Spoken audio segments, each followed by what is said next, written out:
Narcissists want you again, but don't know how to rebuild the partner they killed. Hi everyone, welcome back to our channel. Today we will discuss a subject many of you have given thought. Many of you believe the narcissist has moved on, been silent, or not reached out, so they no longer desire you. I see your comments and realize many of you are perplexed and heartbroken, believing the narcissist has gone on without you. The narcissist is aware they committed a mistake. No, they destroyed the bond. Though it's there, they do not always accept this awareness. Being a chosen one or empath, you most likely have great sensitivity and intuition. Your heart reaches people, and you find yourself helping most of the time. Your great connection with people helps the narcissist to get emotional support. They hurt and abandoned you in spite of this bond. You felt abandoned whether they drove you away too quickly or you were obliged to break off. Though it's been months or years, narcissists want you back. They cannot undo the harm they have done or reconstruct the bridge they burned with you. Masters in ruin of relationships are narcissists. They enjoy theatre and excel in turning minor issues into major ones. They malign people they harm and deftly create poisonous surroundings. They readily bring anarchy into other people's life, since being destructive is easier than creating anything good. Our society claims that being evil is simpler than being good. This line of thinking notes that lying is simpler than speaking the truth. Often the easier path results in misbehavior. Narcissists injure and induce fear by choosing the simpler path. Though their concerns and anxieties drive them, they aim to ruin lives. Thus, when a narcissist has an epiphany, perhaps in a committed relationship, married, or with children, they may realize, "Oh, I messed up." Usually, this relates to their new supply. They come to see that their emotional gratification has disappeared. Their atmosphere is different, hence they could feel empty without you. Looking at a tree, for example, no longer makes them happy or comfortable as it did with you. Every morning may seem dull and boring instead of closeness and connection, but their actions have destroyed many bridges, hence they cannot come back to you. Should you find great value in this conversation, kindly like and subscribe to our channel. We value your support and ongoing exchange of ideas.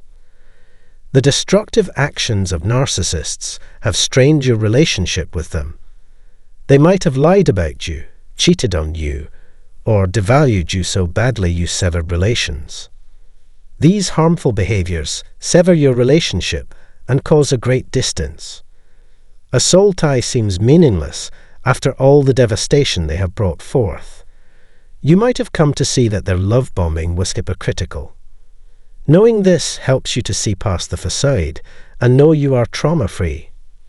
They sadly lack the knowledge of how to rejoin you. Narcissists search for this purpose. From distance, they could see you to gauge your feelings. They worry whether you would let them back in. They thus aim to rebuild the bridge they burned. Imagine a lovely lake beside a bridge or stepping stone path. The narcissist is trying to see herself over the divide, but the bridge is cracked.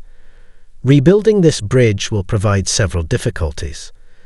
Imagine yourself to understand how difficult it must be. Given so much agony they caused, how can they atone?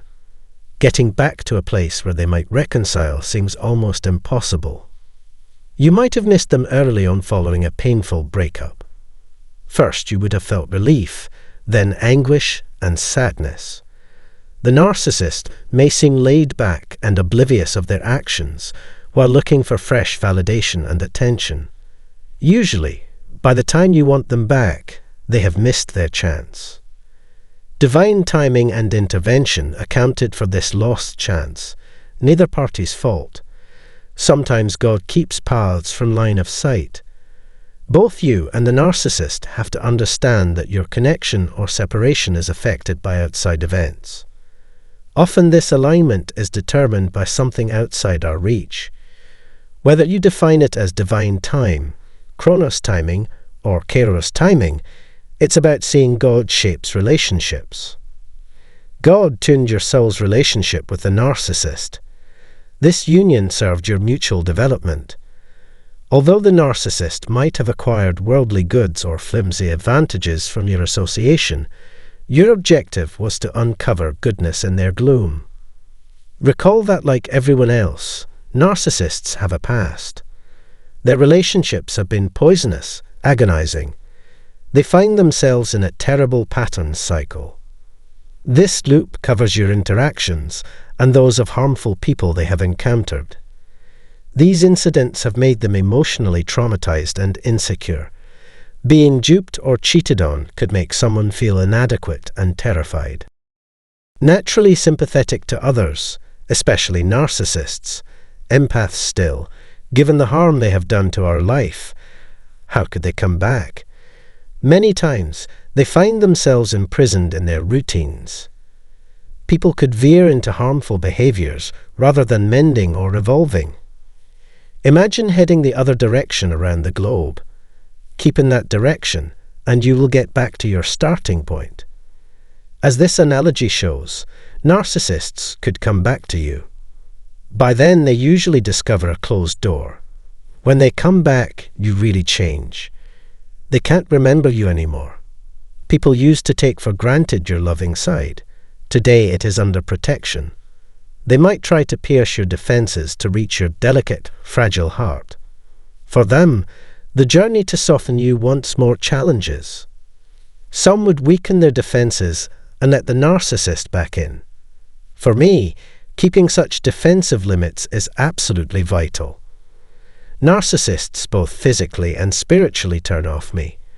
Their actions and attitudes infuriate me.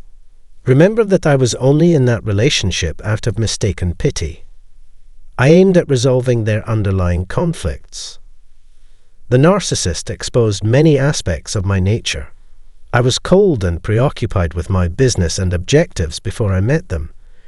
Dealing with the narcissist revealed a softer side of me that I had not quite embraced. Though I felt exposed, I am glad for the self-discovery that resulted from that experience. After divorcing a psychopath, I felt extremely fragile. The narcissist took advantage of my need to help others during such delicate period. Thinking I could, I have always desired to assist troublesome folks. Remember, since I'm not perfect, despite my best attempts, they exploited my youth and inexperience. Narcissists hardly ever come across someone with your level of empathy and insight. Crucially, narcissists cycle regularly and return to their starting place. This is like round-trip travel. One may find this confusing and stressful.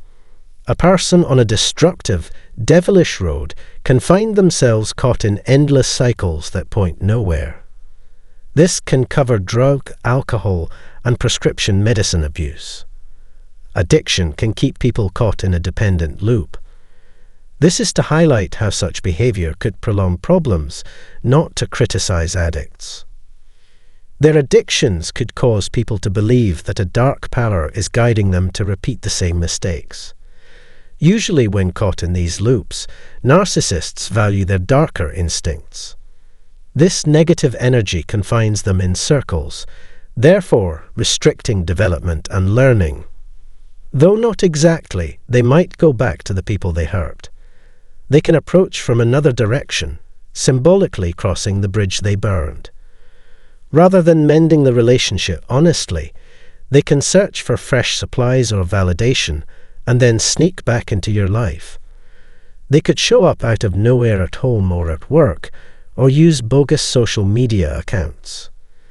These intrusive and disruptive behaviors could confirm your bad opinions about them. Named for the vacuum cleaner, their attempts to hoover you back into their lives can be weird and terrifying. If you are ignorant of it, you could be easily manipulated by them. Many people do, however, finally see these strategies and reject them. As the narcissist feels abandoned and devalued, this rejection could cause them to enter still another depression. This argument centers on how narcissists wish to be reconnected, but cannot undo their damage. They could find it difficult to really apologize or show regret. They might apologize manipulatively or with sincerity lacking. Their insincerity in their eyes or spirit will be evident to you or feel.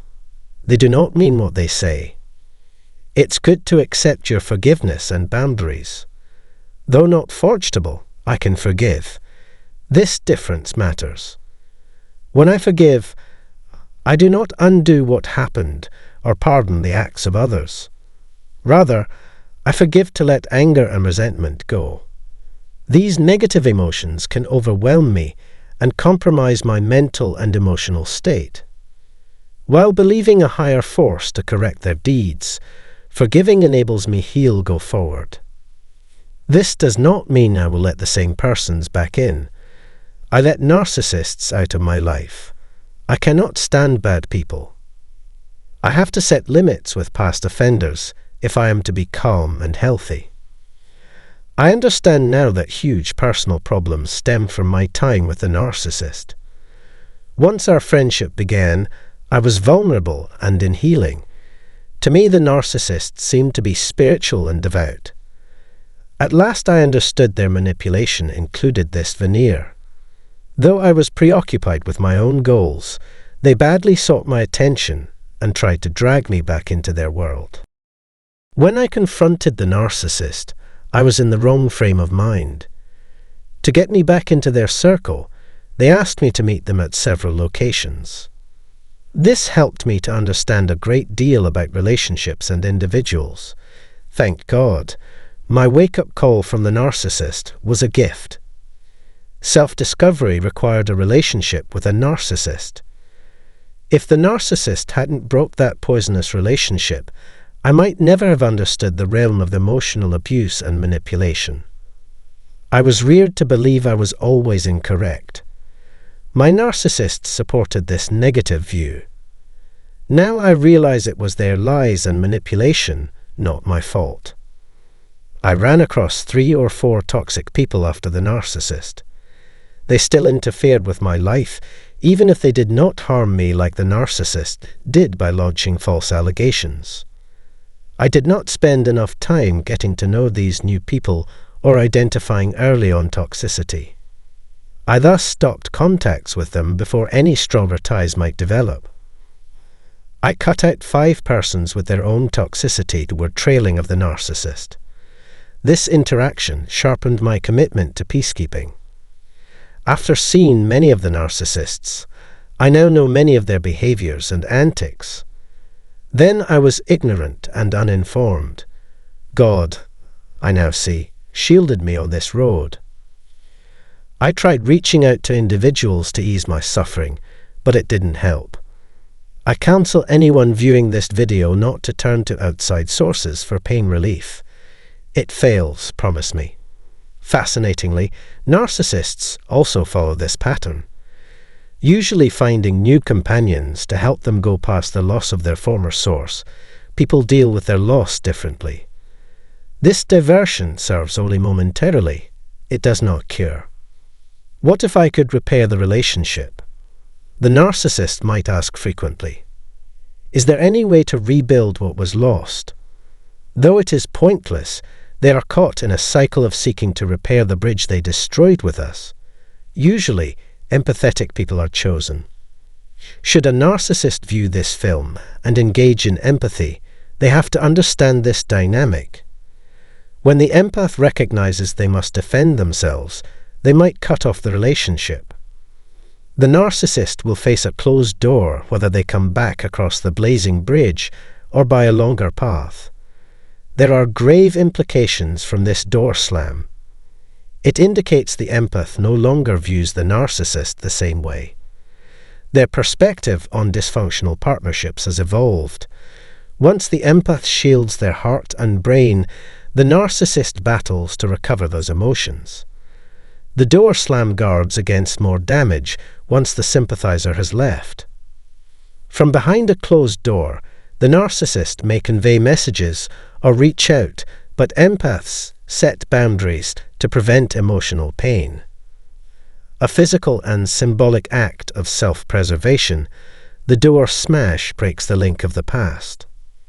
I value your time spending on this video.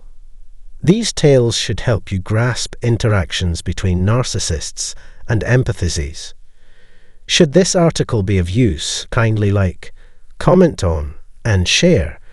Make sure you subscribe to get more movies like this. I would wish to offer further analysis soon.